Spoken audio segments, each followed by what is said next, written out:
우리에게 인쳐져야만 구원받는 겁니다. 그러니까 예수의 이름이 없이는 구원받을 수 없는 거예요. 하나님 나라에 갔을 때 계시록에서 비유로 얘기할 때에 그 이마에 어린 양의 이름이 있도다. 어린 양의 이름이 없으면, 인쳐져 있지 않으면 구원받을 수 없는 거예요. 그것은 이 이마가 아니라요, 그 비유적인 표현이거든요. 우리 마음 안에 예수의 이름으로 인쳤다고요. 예를 들어서 이 텍사스 말에 그 화인으로다가 인두에다가 불인두로다가 엉덩이에 딱 텍사스라고 찍고 여기 아리조나는 아리조나라고 딱 찍어 놓으면요, 이 말이 어디 섞여도 이거 아리조나에서 온 거네, 텍사스에서 온 거네, 딱 알 수 있다. 여러분과 제 영혼 속에 예수의 이름으로 인쳤어요. 할렐루야. sealed, 완전히 인쳤다. 이 sealed는 등기는 맞아요. 등기. 이 권리라고요. 우리는 하나님의 자녀된 권리가 생기는 거예요. 그걸 구원 얻었다는 거예요. 그걸 성령으로 세례 받았다는 거예요. 물 세례로 구원 얻은 것이 아니라 성령 세례로 구원 얻은 것이에요. 교회에서 가장 두 가지 큰 의식은 성찬과 세례인 것이에요. 이것이 가장 큰 의식이에요. 하나님의 백성, 하나님의 자녀가 되는 권세를, 그래서 물과 성령으로 이렇게 거듭났을 때 하나님의 나라 갈 수 있는 구원 얻은 자가 되는 것이고, 그 속에 예수의 이름이 인쳐진다. 예수의 이름은 삼위일체의 이름이다. 그러니까 성부와 성자와 성령의 이름으로 세례를 주노라 했을 때 그 성부와 성자와 성령의 이름은 예수의 이름으로 세례를 주노라 하는 것이다. 예수의 이름으로 귀신을 내쫓고 예수의 이름으로 우리가 무슨 일든지 하는 것이다. 뱀의 꼬리도 짚고 어떤 병든 자에게 손을 얹은지 그 병이 떠나가고, 삼위일체의 하나님, 이위일체도 아니고 일위일체도 아니고 삼위일체의 하나님, 바로 신약시대에 이렇게 하나님을 구체적으로 우리에게, 우리는 영과 혼과 몸이 있는 것을 알듯이 바로 그렇게 하나님이 삼위되신 것을 우리에게 가르쳐 주신 것입니다. 이건 성령을 받은 자만이 깨달은 것이에요. 성경은 또한 그렇게 성령을 통해 하나님 마음속 깊은 것이라도 통달했다고 말씀하고, 우리는 그렇게 하나님의 마음을 헤아릴 수 있는 자들이 돼야 된다. 성경을 통해서 그것을 읽어야 된다. 그러면 그것이 바로 구원 얻은 자라는 거예요. 그러면 이것을 한마디로 다시 해석하면, 구원이라는 것은 어디에서 구원일까? 구원은 죄로부터의 구원인 것이죠. 죄에서 구원이에요. 그러니까 어떤 육체가 이렇게 죽을 거 살려주고 이런 구원보다 더 중요한 건 영원한 불못에 들어갈 그 죄, 그 원인, 불못에 들어갈 원인, 내가 병이 들어서 병 낫는 게 중요한 것이 아니라 그 병이 걸리게 한 원인, 너희가 악한 자가 된 것이 중요한 것이 아니라 악한 자가 된 원인, 내가 가늠한 것이 중요한 것이 아니라 가늠하게 된 원인, 이 죄에서부터 해방돼야 돼요. 그 죄를 해결해야 된다고요. 죄를 해결하지 않고는 내 육체가 나았어도, 문둥병이 나았어도, 내가 귀신이 떠났어도 아무 소용이 없어요. 그러니까 이 구원받아야 돼요. 구원이 그만큼 귀한 거예요. 내 육체가 죽을지라도 영혼은 구원받아야 돼요. 바울이 그렇게 표현하고 있지 않습니까? 이 구원은 죄에서 구원인데, 죄라는 것이 뭔가? 죄는 하나님으로부터, 아까 하나님 말씀이라고 그랬고 캐논이라고 그랬잖아요. 이 기준이라고 그랬잖아요. 의의 기준이에요, 진리의 기준이에요, 생명의 기준이라고. 이 기준으로부터 멀어진, 하말티아, 멀어진 것이 죄예요. 그러니까 구원이라는 것은 하나님의 죄, 하나님부터 멀어진 것으로부터 회복되어야 된다. 그 하나님에게 가까이 해야 하고 하나님 안으로 돌아오는 것이 구원이에요. 우리 마음이 하나님으로 돌아와야 된다고요. 그것이 구원 얻은 거예요. 내가 아직 하나님의 마음에 있지 않고 아직 세상의 마음에 있는데 구원 얻었다고 할 수 없어요. 우리 마음이 주님, 내가 혹시 세상에 마음이 있을지라도 내 죄성 때문에 주님, 난 이거 주님한테 돌아가야 했는데 내 육체가, 이 육체가 이 몹쓸 육체입니다. 용서하옵소서. 구원 얻은 자예요. 네, 깨달았어요. 아는 거예요. 가늠한 여인을 보고 예수 그리스도께서 그를 정죄하지 않았어요. 죄 없는 자가 돌로 치라. 현장에서 잡힌 여인이에요. 나도 너를 정죄하지 않겠노라. 그러나 다시는 이런 일을 하지 마라. 이 원인을 내가 제거하니 다시 그 원인이 들어가게 하지 말라 하는 거죠. 여러분, 그게 죄 용서 아니에요. 죄 용서 받은 사람은요, 끊어요. 죄성이 나타날 것 다 끊어버려요. 그러니까 죄성이 나타나는 만한 같이 딱 끊다 보니까 담배도 끊고 술도 끊더라고요. 뭐 담배 피고 술 먹는다고 구원 못 얻는 건 아닙니다. 그러나 끊다 보니까 세상에 속해서 해로운 것들은 다 끊어버리더라고요. 이게 얼마나 이것이 구원 얻은 자의 바로 표적이거든요.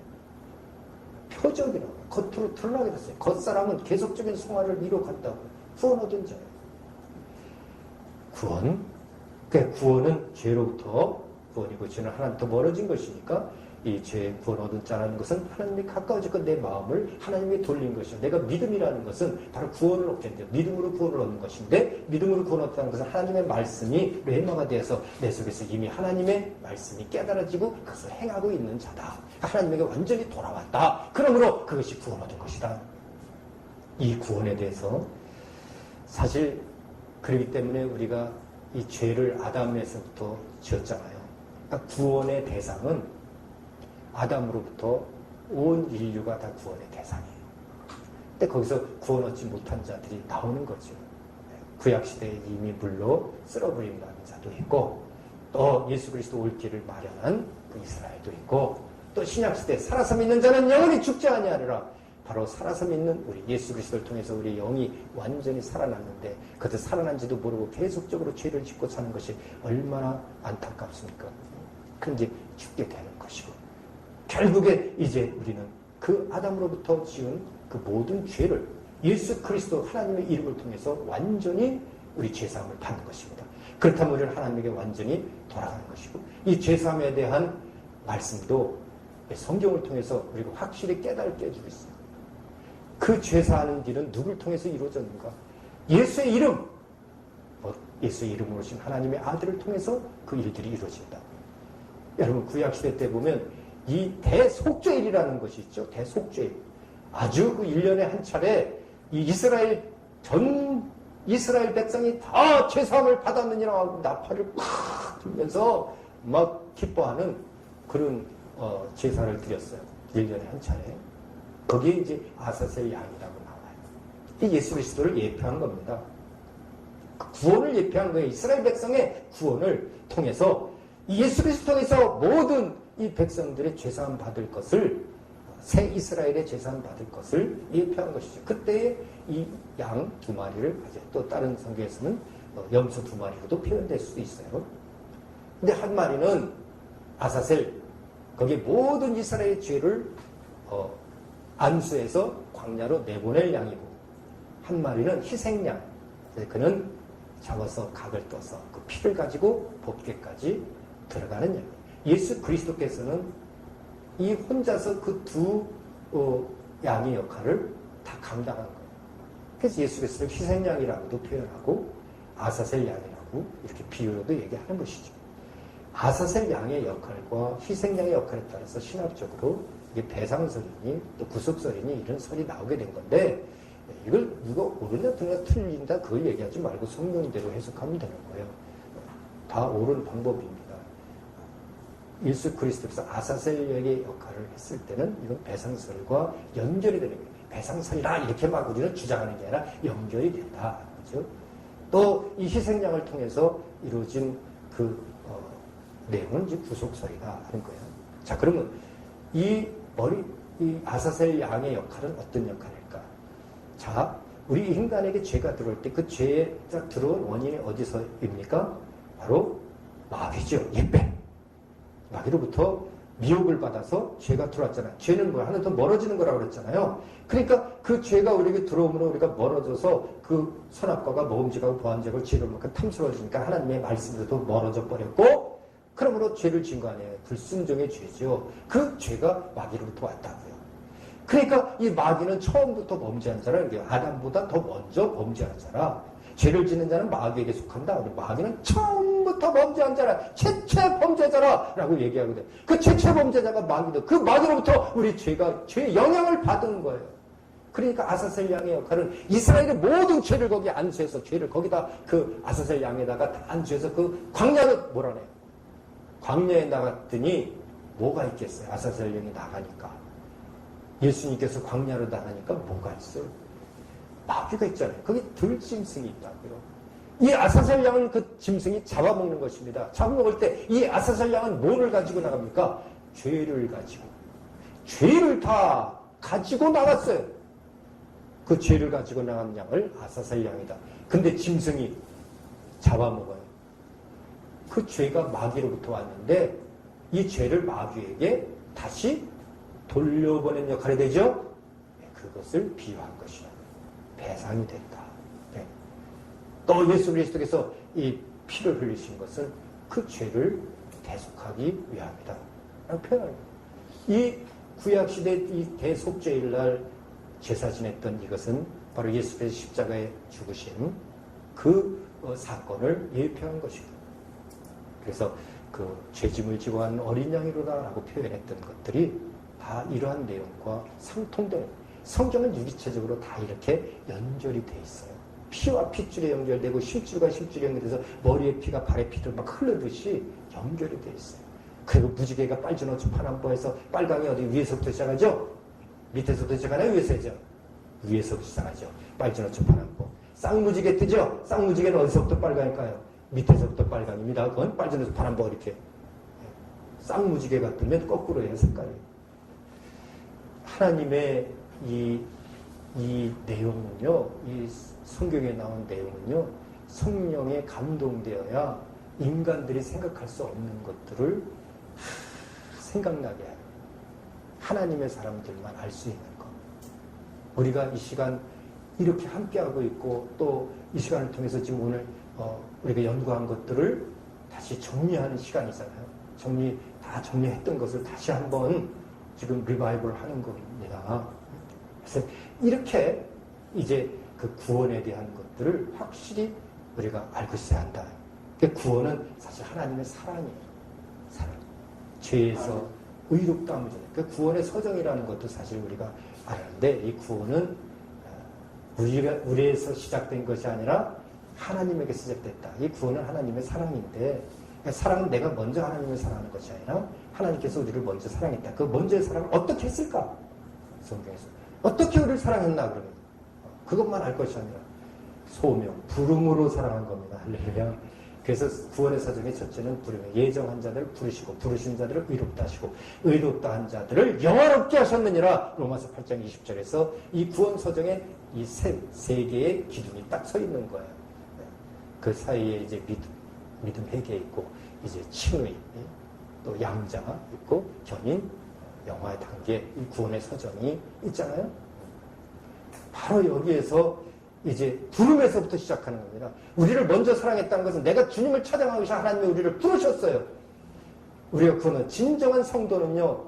내가 하나님을 믿었으니까 하나님을 내가 교회를 찾아갔으니까 하나님 믿었지 그게 아니라 나는 죄인이었는데 주님께서 나를 부르셔서 이 자리까지 나를 인도하셨으니 내가 주를 위해서 내 몸 바치겠나이다. 이런 고백이 항상 살아있어야 됩니다. 그게 우리 부름받은 자입니다. 여러분과 저는 부름받았기 때문에 하나님의 종으로서 오늘 이 시간 함께 모여서 우리가 함께 말씀을 나누고 있는 것입니다. 아멘. 이게 부름에서부터 시작했어요. 그렇다면 여러분과 제 안에 있는 주님의 이 심정을 가지고 이 마음을 가지고 우리도 구원 얻지 못한 자들을 불러야 되지 않습니까? 그 불러러 다니는 것이 바로 전도인 것이에요. 우리도 주님의 심정으로 나도 부름받아 이제 주님의 사명자가 됐으니 나도 저들의 영혼을 주님께서 부르는 자가 되게 하옵소서 하고 여러분이 부를 때 그것을 선포하고 주님께서 선포하는 내 영혼아 나를 따르라. 내 모든 재물 다 가난한 자들에게 나눠주고 나를 따르라. 주님께서 세상에 속한 모든 것들 그것을 정리시키고 한 가지 한 가지 정리시키고 그래서 주님에게 마음을 돌아가게 하고 세상의 어떤 미혹보다 주님을 더 좋게 해서, 그래서 우상을 섬기지 못하는 것부터 해서 세격에 대한 문제, 또 세상 문화에 대한 것들, 이런 것들로부터 회개하게 하여서 하나님에게 돌아오도록 자꾸 불러야죠. 자꾸 불러야죠. 아브라함이 제일 처음 죄를 졌을 때 하나님이 부르셨어요. 아담이 죄를 졌을 때, 아담아, 죄를 졌을 때 하나님이 사랑하시기 위한 거예요.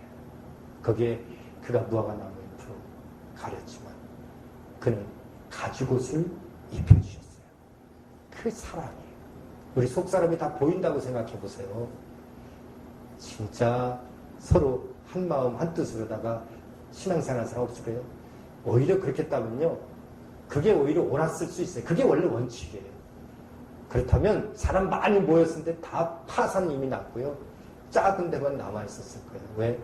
전부 다 속마음은 한두 성에 이상계, 여기서는 이 얘기하고 저기서는 저 얘기하고, 겉으로는 이렇게 했지만 속으로는 미워하고, 이런 것들이 얼마나 많은지 그 속을 다 볼 수 있었다면 하나님은 가죽옷을 입혔어요. 정죄하지 말라고, 판단하지 말라고. 하나님이 내가 나중에 심판할 거니까 너희들은 판단하지 말고 너희들 자신이 의롭게 살라고 옷을 입혀줬어요. 그걸 가죽옷이라고 해요. 근데 이제는 예수 그리스도께서 오셔서 그 가죽옷을 입고 있지 말라는 거예요. 그 가죽옷을 입은 자들은 다 구원 얻을 수 없다는 거예요.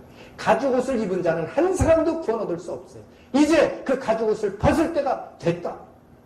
그 옛사람을 장사지내버리고 새 옷을 입어야 되는데 그 새 옷이 예수 그리스도로 옷 입으라는 거예요. 갈라디아서 예수 그리스도 옷 입은 것을 세례받았다 그러는 거죠. 그 세례받은 건 성령, 부에서 성령을 임한 거예요. 그것이 구원 얻은 거죠.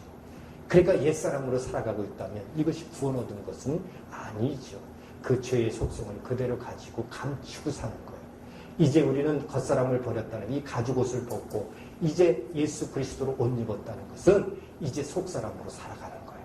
속사람은 진실해요. 겉사람은 내가 잘못했을지라도, 내가 참 미련하고 내 죄스러울지라도 참 하나님 앞에 죄송하게 생각하고 회개하면서 이웃에게 참 죄송하게 생각하고, 내 발을 저가 밟았어도 내가 참 없었으면 밟지 않으셨을 텐데 제가 있어서 밟으셨으니 죄송합니다 라는, 참 그렇게 겉사람이 죽은 자처럼 살아갈 때 죽고자 하는 자는 살아난다고 했거든요. 결국에 우리 구원 얻은 자는 속사람으로 사는 거예요. 예수와 같은 마음을 가지고. 이것이 구원 얻은 자라고. 우리 구원의 정의를 알아야 돼. 그래서 구원은 서정이 있는 거예요. 그 부름에서 시작해서 영화에 이르러야 하는 것입니다. 이 땅에 육체가 있을 때 우리에게 속사람은 영화에 이르는 것이에요. 완전 성화에 이르러야 된다고요. 겉사람은 계속 성화되어 갈지라도 우리 속사람은 예수의 마음을 품은 자가 됩니다. 이것이 완전한 구원의 이름자다. 그러니까 성경에는 구원 얻을 것이다 라고도 표현하고 구원 얻었다 라고도 표현해요. 그 의미가 뭔 줄 알아야죠. 이게 속사람에 대한 말씀인지 겉사람에 대한 말씀인지 이런 것들을 우리가 구분할 수 있어야 하는 것입니다. 구원론에서 굉장히 중요한 부분이에요. 신학대학이나 신학교에서도 발표도 하고 그 숙제도 하고 리포트도 내고 이렇게 하지만 참 성령에 감동된 수업, 성령에 감동된 발표, 이런 것들을 원래 해야 되는 거예요. 그런 것들이 많이 이 시대에 사라져가고 있지 않은가. 우리 신학은 참 이런 것들을 되살려야 될 그런 엄중한 책임을 가지고 있다. 가지고 우리 교수님들이나 우리 또 학생하고 원우님들도 다 그런 마음을 가지고 해가고, 우리 또 하나님이 종된 여러 목사님들 그런 마음으로 우리가 이끌어가야 될 것입니다. 자, 이제 몇 가지가 또 남아있는